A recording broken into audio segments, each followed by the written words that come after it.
নমস্কার বন্ধুরা, মিতা রান্নাঘরে আপনাদের সবাইকে স্বাগত। আজকে আমি রান্না করে দেখাবো যে ঘরোয়া পদ্ধতিতে কিভাবে এঁচড়ের তরকারি করতে হয় সেইটা করে দেখাবো। তার জন্য কি কি উপকরণ লাগছে সেটা আগে দেখাচ্ছি। প্রথমে আমি এঁচড় কেটে রেখেছি, আলু কেটে রেখেছি, টমেটো কেটে রেখেছি।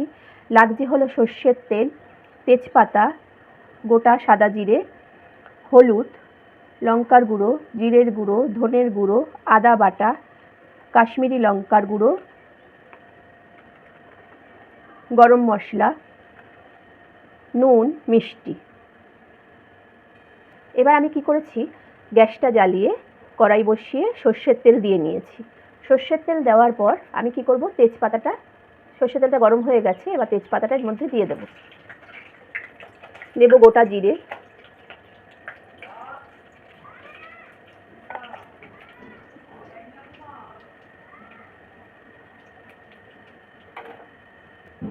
এর মধ্যে টমেটোটা দিয়ে নেব।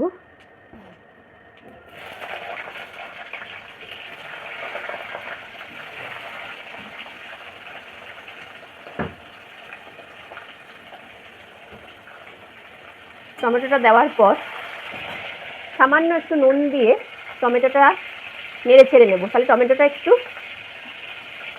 নরম হয়ে যাবে। নুন দিয়ে যদি আপনি একটু টমেটোটাকে সাঁতলে নেন, নাড়িয়ে নেন, তাহলে টমেটোটা একটু নরম হয়ে যাবে।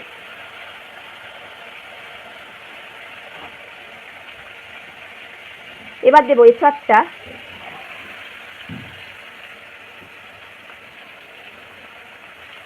আর আলুটা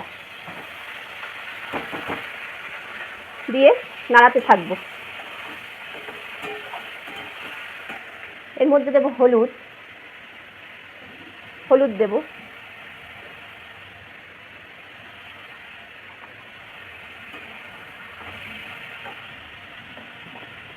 আর নুন দিয়ে নাড়াতে থাকবো কিছুক্ষণ।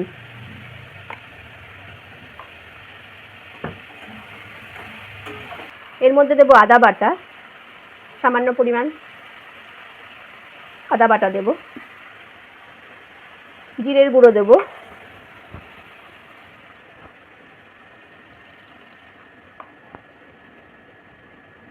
লঙ্কার গুঁড়ো দেব, ধনের গুঁড়ো দেব,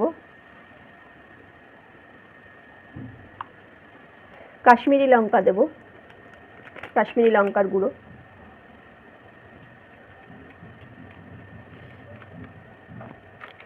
দিয়ে নাড়াতে থাকবো কিছুক্ষণ।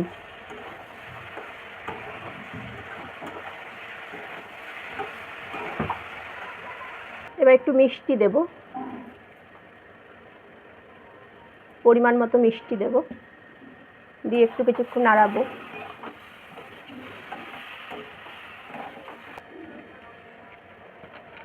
এবার সামান্য একটু জল দেব।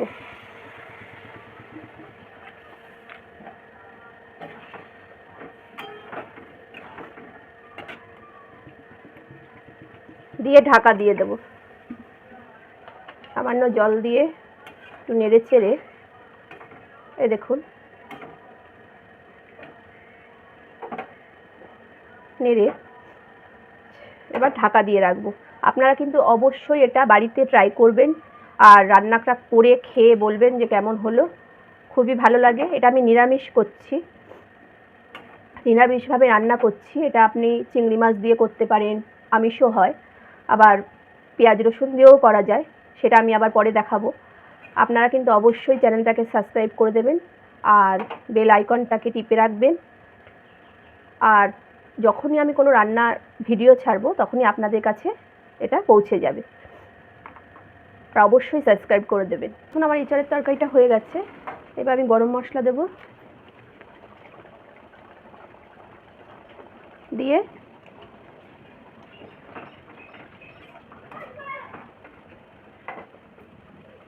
আর একটু ঘি দিতে পারেন, নিরামিষ তো, নিরামিষে একটু ঘি, গরম মশলা দিলে খেতে ভালো লাগে। একটু ঘি দেবেন।